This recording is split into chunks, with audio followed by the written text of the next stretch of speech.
Et yo, moi je suis trop nul à la souris, alors j'utilise plein de raccourcis ou d'autres petits tricks qui ont l'air un peu inconnus, alors je vais vous en présenter certains.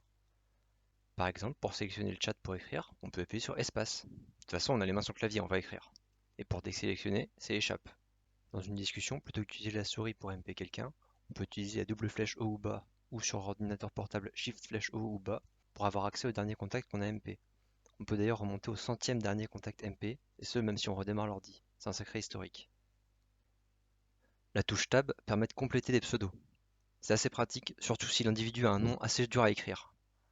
Le chat externe enregistre le chat de toute la connexion. C'est-à-dire que si on change de personnage ou de serveur, on garde le chat externe valide, et ça permet de retrouver des messages qui datent d'il y a quelques heures. Pour retrouver les précédents messages envoyés, on peut utiliser le raccourci flèche haut, ou flèche bas aussi pour naviguer. Par contre attention, si on utilise le raccourci flèche bas et qu'on est en train d'écrire un message, il est supprimé. Et pour finir pour le chat, les raccourcis de gestion de texte marchent aussi, genre CTRL-Z, CTRL-A. On peut ping des cases avec CTRL-S ou Alt plus clic. D'ailleurs, Alt-clic permet de bien spammer une case. Mais le plus important, c'est qu'on peut cliquer dessus après, pour voir où c'était. Alt permet de faire autre chose. Par exemple, si on sélectionne un sort et qu'on fait Alt plus clic, ça indique si on peut le lancer ou non, et quel problème empêche de lancer le sort. En passant la souris sur un sort, si on appuie sur Alt, on peut l'épingler, et on peut également cliquer sur les textes en jaune, parfois ça ligne des choses, comme par exemple l'effet de Lenny. Appuyer sur Alt permet aussi d'épingler des objets ou autres, et on peut tout fermer en un seul shift d'échappe. Cliquer en appuyant sur Alt permet aussi de donner certaines informations en combat, comme les effets en cours, si on peut lancer les sorts, nos PA, nos PM, ou si on peut se déplacer sur certaines cases. C'est très utile pour la communication. On peut aussi cliquer sur pas mal de choses dans le chat, comme les personnages ou les sorts. Ça permet de voir les zones et l'endroit où ils sont lancés.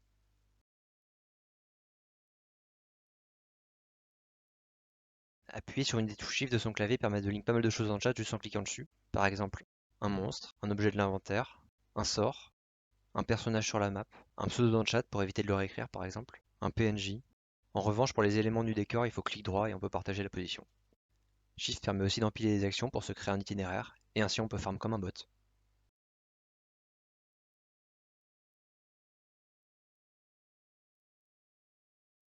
Passer la souris sur un challenge donne des informations sur sa réussite. Si c'est focus, ça indique le focus par exemple. Pour transférer des objets, au lieu de glisser parce que je suis lent avec la souris, CTRL plus double-clic permet de transférer tout un lot, et ALT plus double-clic permet de transférer une quantité choisie.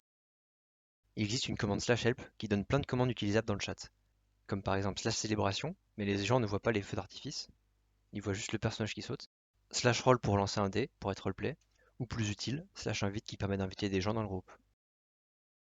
Un clic droit sur une pile de persos permet d'afficher tous les pseudos. Si on passe la souris sur le pseudo qu'on cherche, on peut afficher le personnage. On peut mettre énormément de choses dans la barre d'objets, y compris des émotes qu'on peut utiliser.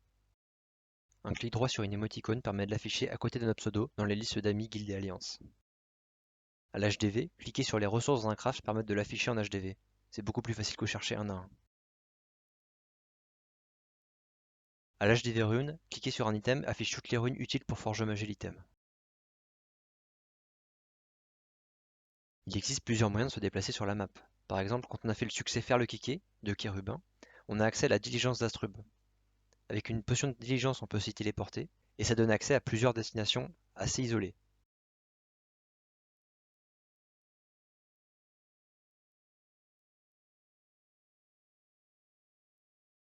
La quête Starsky et Dutch est probablement la plus utile du jeu. Elle donne accès à des skis qui permettent de se téléporter à des positions très utiles dans la bourgade. Ça sert pour les quêtes Free Ghost, et pas que.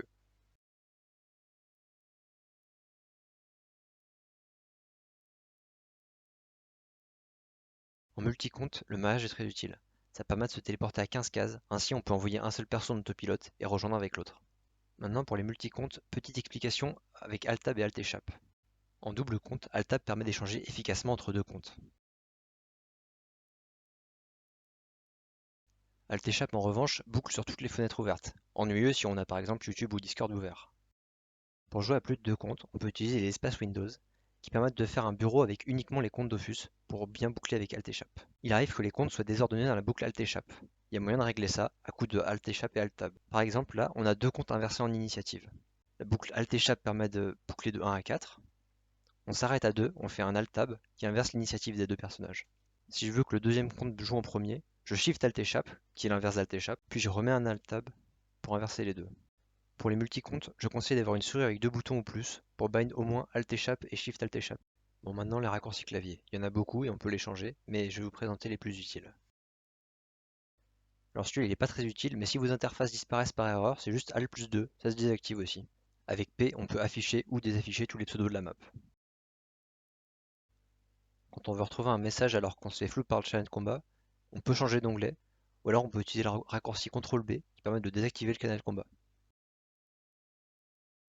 Il y a d'ailleurs des raccourcis pour changer tous les canaux, mais c'est pas très utile.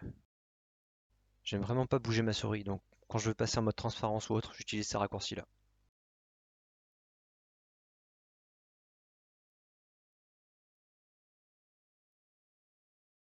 La sélection par case permet de choisir si on veut cibler la case ou le corps entier de l'entité.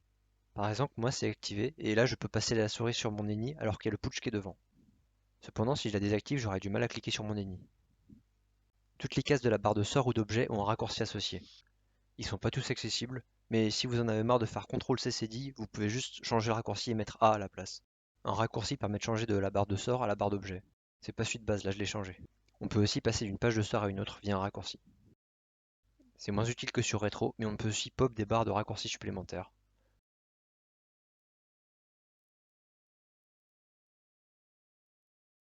Et enfin, comme la commu Dofus 7 Cancer, je vous montrerai comment report. Alors de base c'est F2 pour prendre un screen. Vous pensez à afficher les informations du perso qu'on veut report. Là c'est bon, aucun ES Ghost sera blessé pendant la vidéo. Ensuite on appuie sur F2 pour prendre le screen. Il est enregistré sur l'ordinateur mais il est aussi host par Ankama. Et ça crée un lien Ankama qu'il faudra directement utiliser dans le message pour un modérateur ou le support. Ensuite il faut contacter un des modérateurs disponibles sur la page d'effectifs des volontaires ou voir avec le support. Bon maintenant, je vous souhaite bonne chance pour apprendre à utiliser tout ça, sachant que Unity va en changer beaucoup, mais ça servira d'ici là, et bon farm à vous!